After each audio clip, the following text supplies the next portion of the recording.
Welcome to our channel. Today we how to connect Wave accounting to your bank for tax savings. Easy tutorial step by step clearly. Start by logging into your Wave accounting account.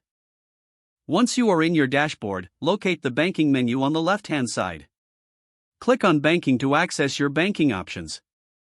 In the banking section, look for the link your bank accounts button. Click on this button to begin the connection process. You will be prompted to select your bank from a list of available financial institutions. If you do not see your bank, use the search bar to find it. After selecting your bank, click on the Connect button. You will then be redirected to your bank's login page.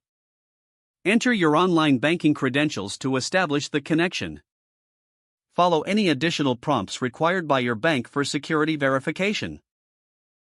Once your bank account is successfully connected, you will be taken back to Wave accounting. Your transactions will start importing automatically.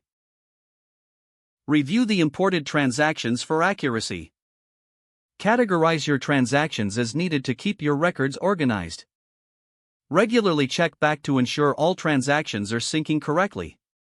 If you encounter any issues, consult the Wave Accounting Help Center for troubleshooting. Now you are all set to utilize Wave accounting for tax savings. If the page does not load, refresh the browser or try again in a private or incognito window. Make sure you are using the correct email address, then retype it carefully to avoid small typos. If your password is not accepted, use the reset option and create a new strong password you can remember. Check your spam folder for verification or security emails, then complete any requested confirmation steps.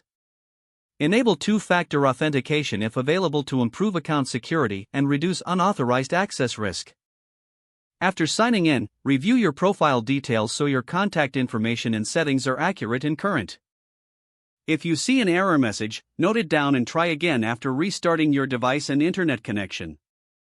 Log out when you finish, especially on shared devices, to keep your account and payment information secure. If the page does not load, refresh the browser or try again in a private or incognito window. Make sure you are using the correct email address, then retype it carefully to avoid small typos. Don't forget to like this video and subscribe to our channel for more step-by-step tech guides.